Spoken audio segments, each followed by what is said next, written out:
and welcome to Kitchen Counter Crafts. If you like this video, would you please like, comment, share, and subscribe? So today I'm going to actually show you how I put this Field Notes Traveler's Journal together.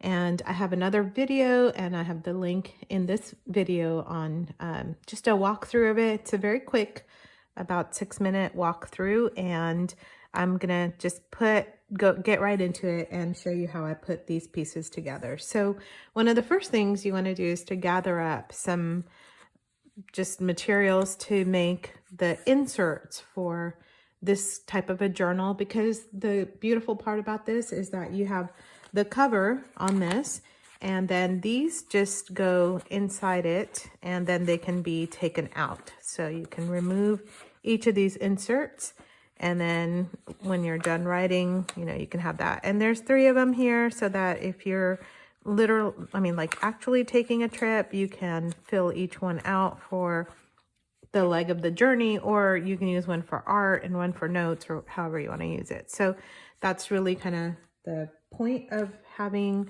a bunch of different signatures that you're going to be able to then remove, and not necessarily like signatures, but really like little mini books that you're putting together. So the inserts for this one I got from this planner that I got from Hobby Lobby, and it's just an outdated planner that has not been used because I have issues and I forget to use them. So that's really how it is. And then it doesn't go to waste, because then you can cut it out and then use that for whatever else you're doing and crafting. So I have another video that shows how I took this one apart and the pieces for that. So I'm going to set that aside.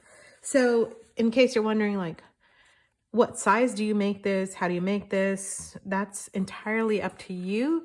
What I did was I cut the top portions of my planner, where it says like July 2020, and I took those apart, and that really determined the height of my planner, so that, oh, I have one that's, okay, there we go.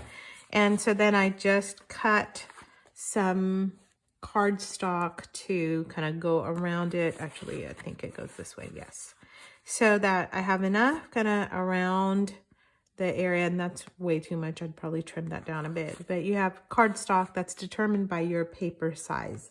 Now, a really, I think, easy way to do it would be to take your 8.5 by 11 or 8.5 by 11 sheet, and probably just like put it in half, and then that would give you a nice travel size journal with a lot of writing space.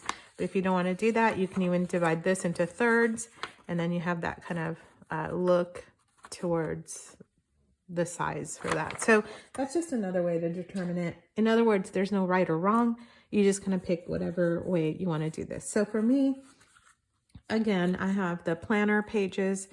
This is like the end of the month planner section, and I just incorporated that into each one. Then I also used just some binder paper and put that in here.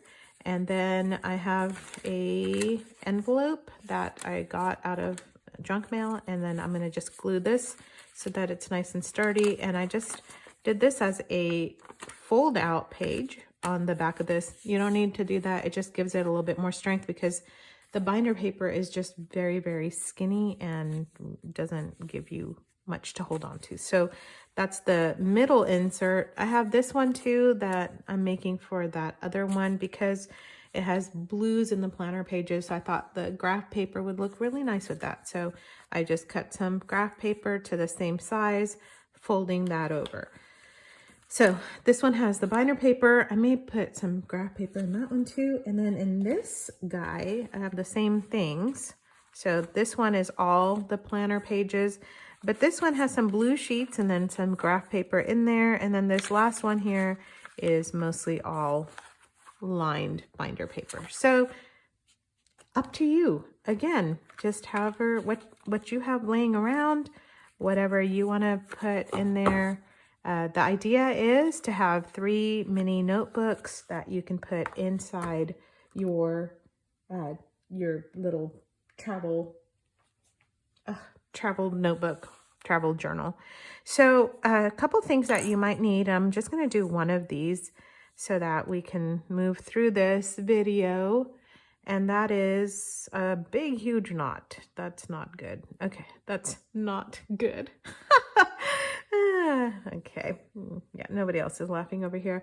And probably not where you live either. Okay, so one of the things that I like to do is just put, just saddle stitch this. If you don't know how to saddle stitch, it's easy to learn. If you don't want to saddle stitch, you want super quick one, you just can poke 3 holes, one in the middle, then 1 and 2, and then stitch those together. But I am going to show you how to do a saddle stitch. So you just take an awl or a sharp pointy object. It could be a nail. Some of the people use thumbtacks. You put your needle and your thread. I'm just using cotton, like crochet thread.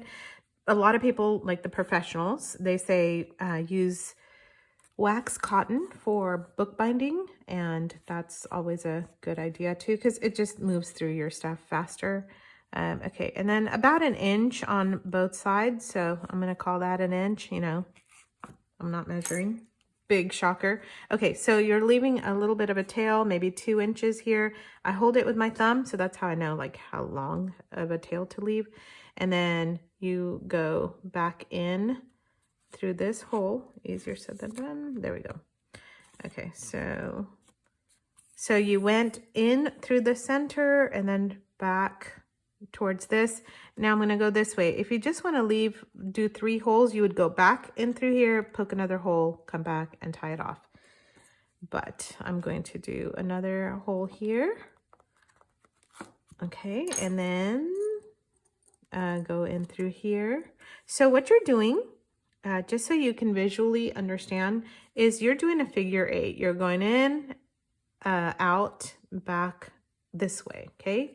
And now you're going to figure 8 this back. So I'm now bringing this back through here. And by the way, this is not like the best video on saddle stitch binding. There are great videos. One of my favorite ones to watch is Sea Lemon. She does a fabulous job of showing you how to saddle stitch and Coptic stitch and other stitch, and she's like calm and peaceful, and I can put a link to her videos too, because you will really enjoy her videos also. Okay, so here, and then I'm going to just go ahead and make one more here without trying to poke my hands while I'm doing this. Okay, so I have how many? A center hole, 1 inch on both sides, and another inch out, and not measuring any of those. And you're zigzagging this or figure 8ing this all the way through, and then back up here and back through here. Okay, now here comes the tricky part, right? Because now what do? Are you going to go back out? Because then you're going to have 1 string outside, 1 string inside. So the way I do it is this. So you're at the end. I just take my needle and I make it go through here. Then I make it go back through here, which does not give you a knot, but you are going to then just knot this together. So just like you're tying your shoelaces, that's the kind I do, but I'm going to show you what I do at the end, and that is put this tail through 1 more time so that you kind of do a, put it in through that same knot twice. That's called a surgeon's knot if you want to look that up, and that's what the surgeons do when they're stitching you up. So, you can bet that that knot should hold, right? It should hold. I don't know. I hope it does. I haven't really tested that theory, but we're going to go with it for our little notebook. There we go, all done. Now it kind of bows out, so you can stick some books on it and let it sit overnight, and it should flatten out. Or, you can put it back into your journal, and by the time you rubber band it together, it'll hold. So don't worry about it just kind of opening up. You do the same thing to the next one and to the next one, and then your little inserts are going to be ready. Okay, so that's the inside of the deal. Now the outside. So what do? You are going to cut a piece of cardstock or whatever you have, a cereal box. That's really great too.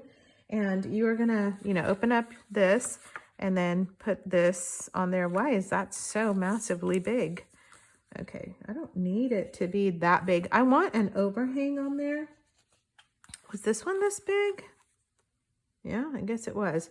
Okay, well, I mean, I guess that's not that massively big now that I'm looking at it. I don't know. It's got, yeah, okay, it's about the same size. I thought I cut all of them the same size, and I did, so I should just go with the original plan. So here's how that part looks, or this way. It's a square, so it's not going to matter. I just want to make sure that, you know, on the top and on the bottom, you're getting the same amount of coverage, and you are, so it's not, it doesn't matter. All right,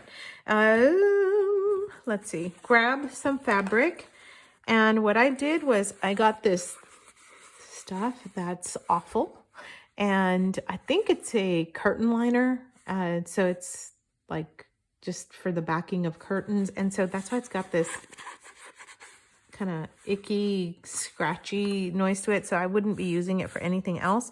But it has this really pretty cream color on there, so I like the way that it looks when it's all done. And I think it has like a little bit of a shine, so I'm hoping that it will maybe ward off some dirt. Although, you know, the more dirt you get on there, the more you can tell you've actually used this for a purpose and not just to make it and put it in your craft room. So what I did was I just cut a length. It was a yard, and I cut 3 pieces because I'm making 3 of these journals. And I didn't leave too much on the sides. I just, again, I don't measure, so I eyeballed this. And what you want is this. So you want this top piece to cover all the way to the end. And I actually left a little edge here. Don't worry that it's not straight. Nobody's going to see that, right? Only you know. Well, now you know, and I know, and everybody else who's watching this video. Okay, so this is to this end. You've got the overhang over there, and then you are going to put this part over if you want the inside pockets. So that's how I made the pockets. Super easy, right? There's nothing to it. So you got a pocket over here, you got a pocket here. Then I added one more pocket, and that is from just the extra bit that I had left over, and I just kind of glued just a little piece, and then I glued the trim that I used up here, out here also. Speaking of trim, here's the one for this one. So this person likes reds and, you know, colors like that. So I'm going to glue these 2 together and then put a little mini pocket here, and then this part's going to go on the outside. So on this journal, I actually stitched all the way around on it, and on this one for today, I'm going to glue it. So this is going to be glued down, and the glue that I like to use is this Fabri Fix, and I got it from Hobby Lobby. Yes, it was a little pricey, but it goes a long way, and then it gets really like thick and viscous and doesn't do anything other than glob out. And so what you are going to need to do is to add some acetone to it. So I have non-acetone nail polish remover, and that does not do a darn thing. So you're going to have to get the nail polish remover that has acetone in it. So I am just now using this to glob it on. Well, not glob. I don't necessarily want this globbed on. And I'm doing it only on the inside because I want that outside to still be smooth. And you can, like I did on the other one, you can sew all of this. But, you know, when I didn't used to sew, it used to really frustrate me to have people who knew how to sew doing all these crafts. And I have to say I was a little jealous of that. And so if you don't have a sewing machine or access to one, or don't want to, you know, experiment on your sewing machine, then I just recommend getting some of this Fabri Fix and trying this out this way. Okay, so alternative to sewing is always a good thing, right? So let's see, this stuff, this glue dries super duper fast. So you have to work very quickly. And I have a expired gift tag or a gift card. Smoothing it out. And I put it, oh no, it's on my kitchen counter. Okay, I'm not gonna worry about that. I'll get that off when it dries. You wanna make sure it's smoothed out. There we go. Okay, so it dries fast, so you can actually rub it off. You didn't see anything. Okay, so it looks a little lumpy and bumpy. Don't worry about that because it's on the inside of your journal cover and it will dry up and it'll be fine. Nobody will notice. It's fine. It's fine. So, and if that bothers you, you can take your credit card and just kind of smooth it out ahead of time. It doesn't bother me. I like to work fast. And that's the whole deal, right? You don't want to take too much time because this thing is going to just dry up on you very quickly. And so you're going to miss the boat on it if you do not work fast. So now I'm just gluing this, and I had a big old glob, and that's what happens. It just starts like coming out. And so you want to get the glue on the edges. Some of the crafters, they put this into other bottles so that they can get a better line. I'll tell you, I don't bother with any of it. I just figure I bought this bottle. I'm going to use it the way it is and be done with it. Okay. So here's your pocket. I didn't put anything in the center because you're going to be stitching, or not stitching, you're going to crease it. And then it makes this like weird creasy thing in the middle. So I just put it on the ends here and it should be fine. It's fine. It's fine. The other thing you can do is you can actually glue it and then sew it. But I don't like any kind of gluey stuff on my needle. So I will do this ahead of time. Okay, so now what do you do? Okay, that was really fast. So it's all done. And we're going to use that glue again. Eek, I got some on the front cover. You know what? That's okay. So we're going to use that glue again to glue the other pieces to this. Now I'm going to fold this for the center. And what I want to do is have a little bit here so that it can accommodate the little notebooks in there and not look all weird. So see what I'm saying? Like there's a little bit of a spine on this. So how do you get that? Well, here's how Mona does it. All right. So I'm going to figure out, I want a little bit of a spine. So I don't know what it is, like this much. So you only fold it to this part. You just kind of eyeball it, right? Because I eyeball everything. So you're going to just fold to that spot there. And you can do this before you start gluing stuff down. Might be actually a better idea now that I think about it. But, you know, hey, trial and error. By the third journal, I'll be a pro. That's what I keep telling myself. Okay, that's your first fold here. And you have this much left. And you're going to do the same thing on this side. So you're going to bend it and then fold it down. Can you see what I'm doing? There we go.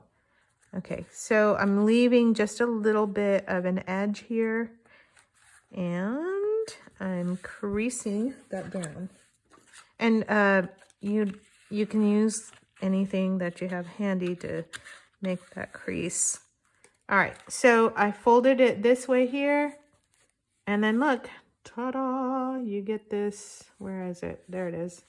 In the center, you get a little bit of a spine. Have a spine, would ya? Okay, there it is. Now you got a nice little spine. All right, so that's how you fold that up. And then the next piece is this cute little field notes tab that I put on there. And I think that's really the kicker, right? It's what kind of sets this whole thing apart. So I had this fabric and it was from a really ugly dress and it's linen and it has this great stripe on it. So I just cut that. And what I did was instead of cutting it up to make a tab, I just had it and I stamped on it. So how did you stamp on it now, Mona? Would you tell us? I used these little stamps from Michael's. And I'm trying to find my little field notes one that I'm going to use. Okay, well, I guess I'll be using this one on there. I had one that was a little bit bigger, but now I can't find it. And I'm in the middle of a video, so I'm gonna have to use one of these. All right, it's fine. So I use this and then just a stamp pad, and you can do that. If you want the tabs to kind of stay forever, you can use StazOn to stamp with, but I just kind of eyeballed it so you can see that these are nowhere near perfect. And that's kind of how I like them, because I think the less perfect, the better, because it shows that it's, you know, homemade, handmade, homemade, whatever you want to call it. Okay, so I stamped those out, and now I'm going to find my scissors and then just cut one of these. Perfect. Well, I mean, perfect for me, you know. And then I am using the same glue to glue that down. Come into focus here. There we go. So what I'm doing is just gluing that down. Oh, do I want that strip first? I think I do in this case. Okay. So as in this one, I have a little strip here, and that's what I'm gonna do here. I think I'm gonna put that down first. And this is just a torn piece of fabric. It has like a hole or something in it, but we think that that means it adds character. So I'm gonna glue down here. Whoa there. Just making sure you get the edge there, and then if you need to kind of glue it down a little bit more after you put it down, you can certainly do that. All right, take this, and oh yeah, that's a lot thicker than I thought. So I'll need just a little bit more on this side, although it's kind of bending in. I don't know what to do. I'll just leave it. It's fine. You know, it's tattered and torn. What do you expect? All right, so I'm just gonna, I guess I could have measured that ahead of time and then cut it after, but that's not how things go with me when I'm crafting. So there's that. And this part is sticking out, and I know it's bothering some of you. It's kind of bothering me. I'm just gonna put an additional little line of glue here and get that kind of pressed down as well. So we're not completely rushing through this notebook. There we go. Hopefully that'll keep it down a bit. And then this little piece is annoying me also. I'm just gonna trim that little thread. I don't know why it's bothering me, but it is. Normally it doesn't bother me with stuff like that. Okay, it's just one of those days, I guess, that's irritating me. All right, so now I can drop this down and put some more glue. Get on there, get on there. Trying to get it on the edges without getting it all over my counter again, and then having the whole journal stick to the counter. That would be bad. So I guess I could be using a craft mat. No, that would be way too convenient. All right, so okay, get off of there. There, I'm gonna grab that glob. That's the other problem, right? So when it dries quickly, then the globs on it dry quickly, and then you have to kind of, I'm constantly wiping this down. I think I'm gonna need to add more acetone to it to kind of thin it out some more. Okay, glad we had that little talk. All right, oh yeah, you're not supposed to touch that glue when it's wet because it, I guess, is toxic. I just touched it all over, so pray for me. Okay, field notes, there's that piece. All right, so that's good. And that's good. We've got the bones of our journal done. And so now I'm going to show you, I got glue here. I'm not going to show you that part. Okay, so again, the pocket on the inside, same, super easy way to do it. Grabbing some of this stuff. And I'm going to put it on top. So this time I'm going to cut it before I glue it down because that was a little wonky. So I'm going to do that and then I'll trim it off also so that the edges are flush. And that's it. Just because there wasn't that much fabric left over on it, just this little strip. I wanted the pocket to be a little bit bigger. Plus I wanted to pull in some of that color from the front of the journal. Eek, eek, eek. Okay, and then putting that one down. So then you have just a little bit bigger strip of fabric to work with. Trimming off the sides here. That fabric's a little hard to cut. I don't know why. It's like a little bit thicker or something. So here's your pocket. And all I'm going to do is on the inside, just put the glue here and glue it down just like that one. So that's that pocket there. Okay. So that'll be done a little bit later, but I just wanted to kind of introduce you to how I did this. And this one, I think it's going to be easier to see than that other one because I have things kind of tucked in there that look just about the same. Okay, let me get this out of the way, get the pocket out of the way. So now I want to put in these grommets and how to do the rubber band. So I punched holes here. And then you are going to just punch one more hole and then pull the elastic through. And let me show you what I did. So getting about 1 yard of elastic, about 1 yard, you know, about, I don't know, yay long. Oh yeah, okay. If you want to actually try to measure this and not waste a bunch, here's what you can do. So you're going to, you know, tie this eventually on here. So you go like that, and then you are gonna put that through. I'm gonna do that in a separate video, I think, so that I can cut this and then not have a super long video for this one. So in the next one, join me for finishing this up as a part 2. See you then.